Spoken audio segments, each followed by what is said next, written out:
आज हम जानेंगे कि ई कॉमर्स क्या है, कैसे आप अपनी दुकान बना सकते हैं ऑनलाइन, या कैसे आप अपना स्टोर एक ओपन कर सकते हैं, कैसे आप उसके अंदर अपने प्रोडक्ट्स को सेल आउट कर सकते हैं और कैसे आप अपनी प्रोडक्ट को वर्ल्ड वाइड पॉपुलैरिटी दिलवा सकते हैं। फॉर एग्ज़ाम्पल अगर आप कपड़े बेचते हैं तो आपकी एक दुकान है किसी भी मार्केट में, आप उसी को ऑनलाइन ले आएँ अपनी वेबसाइट के ऊपर कपड़े बेचने शुरू कर दिए तो उसे हम ई कॉमर्स कहेंगे। और इसकी डायनामिक्स बिल्कुल ऑफ़लाइन कारोबार की तरह ही होती हैं। जिस तरह ऑफ़लाइन कारोबार को चलाने के लिए आपको उसकी मार्केटिंग करनी पड़ती है, उसके अंदर नई से नई प्रोडक्ट्स इंट्रोड्यूस करवानी पड़ती है, मार्केट के साथ ट्रेंड्स के साथ रहना पड़ता है। सेम एग्ज़ैक्टली ई कॉमर्स में भी आपको यही चीज़ें करना पड़ती हैं। मैंने अपनी बहुत यंग एज में ई कॉमर्स शुरू कर दिया था काम, और उसकी वजह ये थी कि मैं कुछ न्यू एक्सप्लोर करना चाहता था। उसी दौरान मुझे ये चीज़ समझ आई। उस टाइम पे ई कॉमर्स नया-नया पाकिस्तान में इंट्रोड्यूस हो रहा था। बहुत ज़्यादा कोर्सेज़ भी नहीं थे, बहुत ज़्यादा गाइडेंस भी नहीं थी। ई कॉमर्स का आपके नज़दीक क्या ऐसा पर्सपेक्टिव है, या इसका क्या इस टाइम स्कोप चल रहा है पाकिस्तान में भी या इंटरनेशनली भी? तो मैं ये बिगिनर्स को मशवरा देता हूँ कि सबसे पहले वो इंटर्नशिप करें। बेहतर है कि वो किसी ई कॉमर्स कंपनी में या फिर किसी डिजिटल मार्केटिंग एजेंसी के अंदर। अस्सलाम वालेकुम दोस्तों, वेलकम टू पॉडकास्टोलॉजी। आज हमारे साथ बियॉन्ड द स्ट्रगल में एक ऐसे पर्सन मौजूद हैं जो ई कॉमर्स के अंदर अपना एक नाम बना चुके हैं।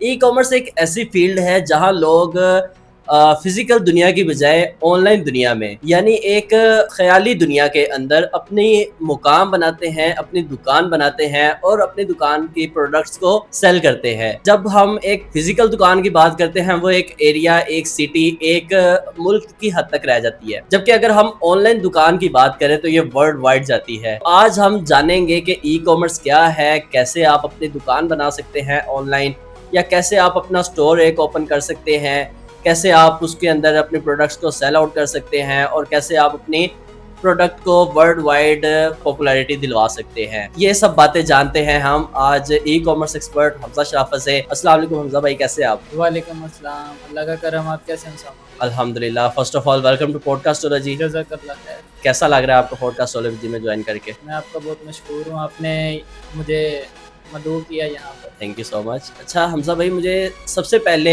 ये बताएं कि ई कॉमर्स आखिर क्या चीज़ है और कैसे ई कॉमर्स के ज़रिए से एक स्टोर बना के लोग अपनी एक पहचान बनाते हैं। ई कॉमर्स किसी भी ऑफलाइन कारोबार से मुख्तलिफ चीज़ नहीं है। सिर्फ़ और सिर्फ आप ये कह सकते हैं आप अपना कारोबार ऑनलाइन वेबसाइट के थ्रू और सोशल मीडिया या डिफरेंट प्लेटफॉर्म्स के थ्रू ऑनलाइन ले आए हैं। फॉर एग्ज़ाम्पल अगर आप कपड़े बेचते हैं तो आपकी एक दुकान है किसी भी मार्केट में, आप उसी को ऑनलाइन ले आएँ अपनी वेबसाइट के ऊपर कपड़े बेचने शुरू कर दिए तो उसे हम ई कॉमर्स कहेंगे। और इसकी डायनामिक्स बिल्कुल ऑफ़लाइन कारोबार की तरह ही होती हैं। जिस तरह ऑफ़लाइन कारोबार को चलाने के लिए आपको उसकी मार्केटिंग करनी पड़ती है, उसके अंदर नई से नई प्रोडक्ट्स इंट्रोड्यूस करवानी पड़ती है, मार्केट के साथ ट्रेंड्स के साथ रहना पड़ता है। सेम एग्ज़ैक्टली ई कॉमर्स में भी आपको यही चीज़ें करना पड़ती हैं। अच्छा हमजा भाई, आपके आज इस टाइम काफ़ी जो है ई कॉमर्स स्टोर्स चल रहे हैं, तो ये आपका प्रोफेशन था या कोई पैशन? इसको प्रोफेशन भी नहीं कह सकते और प्रोफेशन भी नहीं। मैंने अपनी बहुत यंग एज में ई कॉमर्स शुरू कर दिया था काम, और उसकी वजह ये थी कि मैं कुछ न्यू एक्सप्लोर करना चाहता था। उसी दौरान मुझे ये चीज़ समझ आई। उस टाइम पे ई कॉमर्स नया-नया पाकिस्तान में इंट्रोड्यूस हो रहा था। बहुत ज़्यादा कोर्सेज़ भी नहीं थे, बहुत ज़्यादा गाइडेंस भी नहीं थी। उस टाइम पे मैंने सबसे पहला जो ई कॉमर्स का बिज़नेस किया था वो OLX पे अपने कुछ मोबाइल एक्सेसरीज़ बेचनी शुरू की थी, और वहाँ से ही फिर सफ़र शुरू हो गया, और उसी के तसलसल से अब मुझे माशाल्लाह 8 तो साल हो ई गए। कॉमर्स जब स्टार्ट किया था आपने, तो आपको सबसे ज़्यादा किन मुश्किलात का सामना करना पड़ा? वक्त के साथ साथ मुश्किलात और जो भी चैलेंजेस हैं वो चेंज होते रहते हैं। उस टाइम पे जो सबसे बड़ा मुझे मुश्किल का सामना करना पड़ा वो थी गाइडेंस। मैं आपको बात बता रहा हूँ तकरीबन 2017-18 की। उस टाइम पे ई कॉमर्स से रिलेटेड बहुत ज़्यादा कोर्सेज़ नहीं थे, ना फ्री ना पेड। उसके अलावा बहुत कम लोगों की तादाद थी जो कि उस टाइम ई कॉमर्स एक्चुअल में कर रही थी, और अगर कोई कर भी रहा था पाकिस्तान में तो बहुत छोटे स्केल पे था, और अगर कोई बड़े स्केल पे कर रहा था तो वो बहुत बड़ी एफएमसीजीज कंपनीज थी जो कर रही थी। तो गाइडेंस की कमी थी जो कि उस टाइम पे मैं समझता हूँ मुझे सामना करना पड़ा। लेकिन अब आज की डेट पे 2025 में मैं समझता हूँ कि यूट्यूब के ऊपर और बहुत सारे फ्री पेड कोर्सेज अवेलेबल हैं जहाँ से कोई भी बिगनर देख के एक अच्छा स्टार्ट ले सकता है। ई कॉमर्स का आपके नज़दीक क्या ऐसा पर्सपेक्टिव है, या इसका क्या इस टाइम स्कोप चल रहा है पाकिस्तान में भी या इंटरनेशनली भी? इंटरनेशनली तो ई कॉमर्स डॉट कॉम के बूम के साथ 2001 से ही इंटरनेशनली ये चल रही है, लेकिन पाकिस्तान में ये रिसेंटली 2017-18 और कोरोना के बाद तो इसने एकदम से बूम लिया। लेकिन आप कह सकते हैं स्टिल पाकिस्तानी मार्केट में एक बहुत बड़ा पोर्शन है जो कि अभी भी ई कॉमर्स की तरफ नहीं आया, और एज़ पर द रिसर्च और सर्वेज़ 2030 तक पाकिस्तान की 25% इकोनॉमी ई कॉमर्स के ऊपर होगी, और जबकि इस टाइम पे 5 से 7% इकोनॉमी का टोटल ई कॉमर्स पे है। तो आप इससे अंदाज़ा लगा सकते हैं कि तकरीबन 20% of our economy is not on e commerce, जो कि 2030 तक शिफ्ट हो जाएगी। ये एक ऐसा टाइम है जहाँ पे आपको बहुत अच्छी अपॉर्चुनिटीज़ ई कॉमर्स की फील्ड में मिल सकती हैं। आजकल हर कोई जो है वो अपना ऑनलाइन स्टोर, अपना ई कॉमर्स बिजनेस स्टार्ट करने का सोचता है। कुछ प्रोडक्ट्स लॉन्च करते हैं और उसके बाद अपना सर्कल एक स्टार्ट करते हैं, लेकिन उनको काफ़ी चैलेंजेस फेस करना पड़ रहे होते हैं, जैसे कोरियर का हो गया, या उनको काफ़ी इस तरह के चैलेंजेस भी फेस करना पड़ते हैं कि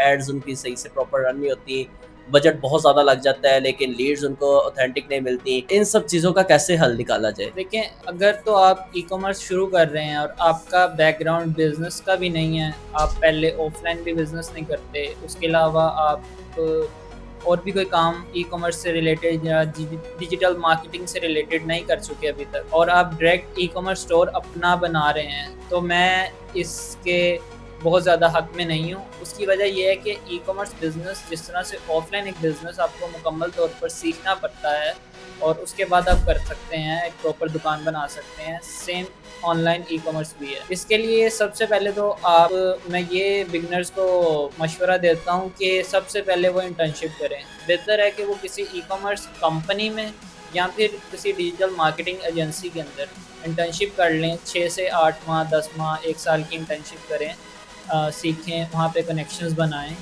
और देन दूसरी चीज़ जो ई कॉमर्स के लिए ज़रूरी मैं समझता हूँ कि आपके पास होनी चाहिए वो इन्वेस्टमेंट। बहुत सारे लोग वो आपका पैसे जल्द से जल्द नुकसान की तरफ जाने का अंदेशा ज़्यादा होता है, तो इस वजह से पहले प्रॉपर सीखा जाए किसी डिजिटल मार्केटिंग एजेंसी या ई कॉमर्स स्टोर में जॉब करके, देन उसको अपने स्टोर की तरफ परस्यू किया जाए। बिगिनर्स का एक सबसे अहम सवाल कि हम ई कॉमर्स करें तो किस प्रोडक्ट से स्टार्ट करें? किस प्रोडक्ट से स्टार्ट करें? देखिए, ये भी वही चीज़ है कि time to time with trends चीज़ें चेंज होती रहती हैं। हाँ, कुछ स्पेसिफिक कैटेगरीज़ हैं, कुछ नीश हैं जिनके अंदर कुछ प्रॉफिट मार्जिन ज़्यादा है, बट स्टिल ये टेस्ट एंड ट्रायल का सारा मेथड है। आप प्रोडक्ट हंट करते हैं, उसके डिफरेंट प्रोसीजर्स हैं, डिफरेंट मैकेनिज़्म हैं। बहुत सारी डिजिटल मार्केटिंग एजेंसीज भी ये सर्विसेज ऑफ़र करती हैं कि वो आपको एक विनिंग प्रोडक्ट हंट करके दे देती हैं। उसका एक प्रॉपर प्रोसीजर है जिसको आप यूट्यूब से भी डिफरेंट वीडियोस से देख सकते हैं।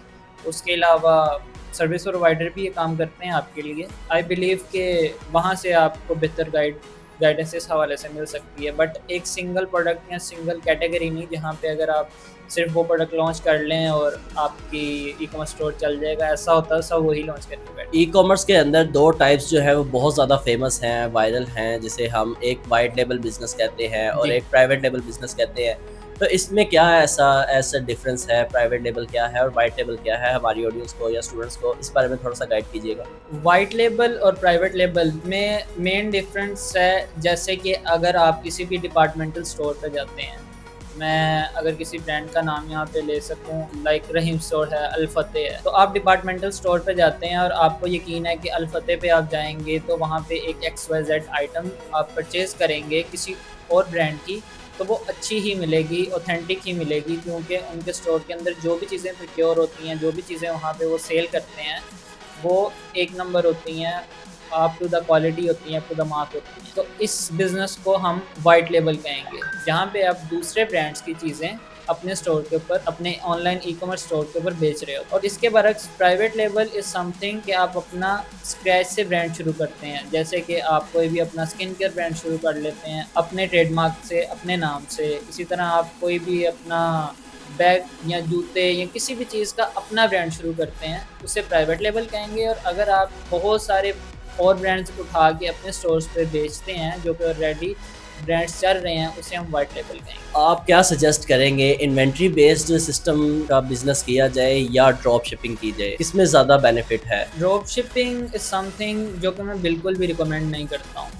Usually people do it because के उनको उसके अंदर बहुत ज़्यादा रिस्क नहीं लेना पड़ रहा होता, इन्वेंट्री कहीं पे पड़ी हुई है, उन्होंने सिर्फ और सिर्फ ऑर्डर लेके आने हैं। बट इसके अंदर एक सबसे बड़ा फ्लो ये है कि लॉन्ग टर्म बिजनेस नहीं है, और बिजनेस हमेशा लॉन्ग टर्म सोच से किया जाता है। उसके अंदर आप सिर्फ ट्रेंडी प्रोडक्ट्स इंट्रोड्यूस करवा रहे होते हैं मार्केट में, और ट्रेंडी प्रोडक्ट ज़्यादा से ज़्यादा 30 to 90 डेज़ चलती हैं, उसके बाद फिर ट्रेंड चेंज हो जाना होता है।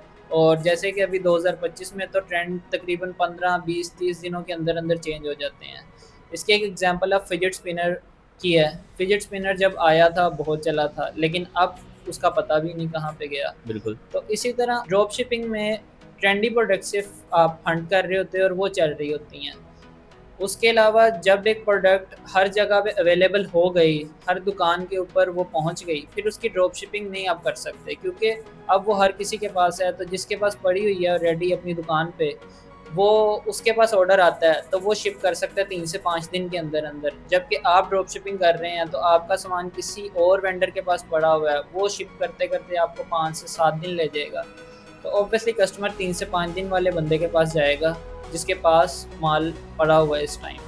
तो इसलिए मैं रिकमेंड नहीं करता ड्रॉप शिपिंग। ई कॉमर्स में आपने सबसे ज़्यादा कौन सा प्लेटफॉर्म अच्छा ऑब्जर्व किया है? लाइक आपको सबसे ज़्यादा एड्स चला के या क्लाइंट्स जो आपके सिक्योर हुए हैं वो कौन सा प्लेटफॉर्म था? दराज, शॉपिफाई, अमेजोन, या आपने वर्डप्रेस से किया या सोशल मीडिया से किया? कौन सा ऐसा सबसे ज़्यादा अच्छा प्लेटफॉर्म था जहाँ से आपको हेल्दी ऑडियंस मिली? यहाँ पे 2 चीज़ें हैं। अगर आप ई कॉमर्स की बात करें तो वो डिफरेंट प्लेटफॉर्म है, अगर आप क्लाइंट्स की बात करें तो डिफरेंट है। क्लाइंट्स के पर्सपेक्टिव से अगर मैं बात करूँ तो वो मुझे फेसबुक ग्रुप से भी मिले, और उसके अंदर बहुत सारे डिफरेंट तरीके से, जैसे कि शुरू के दिनों में मुझे क्लाइंट कैसे मिले कि मैंने जैसे आपको पहले भी जिक्र किया कि मुझे शुरू में गाइडेंस की कमी थी, और जिस टाइम मैंने शुरू किया था उस टाइम पे बहुत ज़्यादा कोर्स होते नहीं थे। तो फेसबुक के ग्रुप्स में से ही मुझे भी गाइडेंस मिलती थी, और बहुत सारे ऐसे बिगनर्स आते थे जिनके सेम सवालात होते थे जो मेरे थे। तो आउट ऑफ कर्टसी मैंने उनकी हेल्प करनी शुरू कर दी इन कमेंट सेक्शंस। जब भी वो कुछ सवाल पूछते थे मैं कमेंट्स में उनका जवाब दे देता था। वहीं से क्लाइंट्स ने मुझे अप्रोच करना शुरू कर दिया। देन वर्ड ऑफ माउथ जो था, उसने वर्ड ऑफ माउथ से लाइक एक क्लाइंट मिला, उसका अच्छा काम करके दिया, फिर अगला क्लाइंट, फिर अगला क्लाइंट। तो क्लाइंट्स लेने के लिए तो ये प्लेटफॉर्म्स हैं। उसके अलावा फेसबुक एड्स भी एक अच्छा प्लेटफॉर्म है आपको अच्छे लीड्स लेने के लिए, अगर आपके पास अच्छा कंटेंट है, लोगों को वैल्यूएबल कंटेंट देने के लिए। रिगार्डिंग ई कॉमर्स के लिए डिपेंड करता है आपके प्रोडक्ट के यूज़र किस प्लेटफॉर्म को यूज़ करते हैं। फॉर एग्जांपल एक प्रोडक्ट है स्किन केयर की, तो उसकी ऑडियंस ज़्यादा फेसबुक और इंस्टा पे आपको मिलेगी, टिकटॉक पे मिलेगी। इसी तरह अगर एक प्रोडक्ट है आपकी, लाइक आप एक सॉफ्टवेयर बेच रहे हैं जो कि मुख्तलिफ कंपनीज के लिए आसानी पैदा करता है, और वो B2B के लिए, तो उसके लिए लिंक्डइन एड्स बेहतर परफॉर्म करती हैं। तो ये डिपेंड करता है from product to product, but generally e commerce के लिए फेसबुक एड्स अच्छा काम करती हैं। और सेकेंडली लोगों का सबसे ज़्यादा रुझान या सबसे ज़्यादा मुझे जो कमेंट्स मिलते हैं सुनने को ई कॉमर्स के रिलेटेड, वो ये है कि ई कॉमर्स बहुत ज़्यादा रिस्की है। इसके बारे में आप क्या अपना पर्सपेक्टिव पेश करना चाहेंगे? देखिए, इसका रिस्क मिनिमाइज किया जा सकता है। कोई भी कारोबार आप शुरू करते हैं तो उसमें रिस्क है, और उस रिस्क को मिनिमाइज करने के बहुत से तरीके हैं। जैसे कि सबसे पहले जो बिजनेस चला रहा है, जो उसका CEO सीईओ है, फाउंडर है या जो भी ऑनर है, उसकी अपनी स्किल लेवल क्या है। अगर वो उस कारोबार को जानता ही नहीं तो देयर आर चांसेस कि वो नुकसान कर सकता है। इसी तरह अब जब बिजनेस कर रहे हैं तो मैं रिकमेंड करता हूँ कि आप इन्वेंट्री बेस्ड बिजनेस करें, लेकिन inventory is a major cash out in a business. वहाँ पे आप जितनी कम से कम शुरू में हो सके इन्वेंट्री परचेज करें, ताकि इन केस अगर वो ना भी बिक सके आपके पास मजीद प्रोडक्ट की टेस्टिंग के लिए पैसे हैं। तो इस तरह से। और तीसरी चीज़ ये कि आप अगर आपके पास अपने पास वो स्किल्स नहीं है तो किसी डिजिटल मार्केटिंग एजेंसी को हायर कर सकते हैं उसके लिए, या किसी प्रोफेशनल को हायर कर सकते हैं कि वो आपके लिए आपके बिजनेस एड्स या डिफरेंट जो भी मामला हैं, लाइक वेबसाइट डेवलपमेंट एड्स हैं, उसके बाद फोटोग्राफी है, उसके अलावा आपकी जितने भी क्रिएटिव्स हैं, सोशल मीडिया मैनेजमेंट है, ये आपके बिहाफ पे कर सके प्रोफेशनली। इससे आपके बिजनेस के रिस्क कम हो जाते हैं। हमारे जो स्टूडेंट्स ये वीडियो देख रहे हैं या बिजनेसमैन जो ये वीडियो देख रहे हैं और अपना बिजनेस को ई कॉमर्स में शिफ्ट करना चाहते हैं, तो उनके लिए कोई गोल्डन टिप यही है कि आप सबसे पहले तो शुरुआत में इंटर्नशिप करें अगर आपको ई कॉमर्स से रिलेटेड या डिजिटल मार्केटिंग से रिलेटेड कोई प्रैक्टिकल नॉलेज नहीं है, और कम से कम 6 माह से 1 साल किसी अच्छी एजेंसी या किसी एक अच्छे ई कॉमर्स स्टोर के साथ इंटर्नशिप करें या जॉब करें, देन वो अपने ई कॉमर्स के बिज़नेस की तरफ आएँ। और सेकंड थिंग इज़ कि उनके पास एक प्रॉपर इन्वेस्टमेंट होनी चाहिए, ताकि अगर इन केस उनको 1 प्रोडक्ट, 2 प्रोडक्ट, 3 प्रोडक्ट लॉन्च करके कोई लॉस हो भी जाए तो वो उसको बर्दाश्त कर सकें और मज़ीद टेस्टिंग कर सकें। आज हमने सीखा कि ई कॉमर्स स्ट्रगल के साथ और फुल डेडिकेशन के साथ ही एक अच्छे प्लेटफॉर्म तक पहुंच सकता है। यानी आप विदाउट स्ट्रगल या विदाउट इन्वेस्टमेंट या without spending time on e commerce store, ऐसा पॉसिबल नहीं है कि आप रातों रात अपने स्टोर को जो है वो मेंटेन कर लें और एक अच्छा ई कॉमर्स बिजनेस स्टार्ट कर सकें। प्रॉपर डेडिकेशन चाहिए, आपको कंटेंट चाहिए, क्रिएटिविटी चाहिए, ताकि आप अपने कंटेंट के हवाले से एक अच्छा ई कॉमर्स स्टोर रन कर सके। और इसके अलावा अगर आपको ई कॉमर्स स्टोर बनवाना है या करना है तो उसके लिए आप किसी अच्छी सी एजेंसी को हायर करें। This video is sponsored by Codrex. Codrex एक मार्केटिंग एजेंसी है जो आपको ई कॉमर्स सर्विसेज दे रही हैं, और रियली इट्स वेरी एस्टोनिशिंग कि $1 पर वीक में ये सर्विसेज दे रहे हैं। फर्स्ट वीक आपको $1 में आपकी डिजिटल मार्केटिंग की सर्विसेज दे रहे हैं। तो अगर आप इनको अप्रोच करें अपने बिजनेस को ग्रो करने के लिए, it's boom to grow your business. मिलते हैं नेक्स्ट पॉडकास्ट में। आज के लिए इतना ही। बहुत शुक्रिया हमजा भाई आपका हमें ज्वाइन करके। अगर आप भी हमारे साथ पॉडकास्टोलॉजी में ज्वाइन करना चाहते हैं तो नीचे दिए गए podcastology.online के लिंक के ऊपर क्लिक करें और फॉर्म फिल करें और हमारे साथ पॉडकास्टोलॉजी का हिस्सा बने। Thank you so much. Allah Hafiz.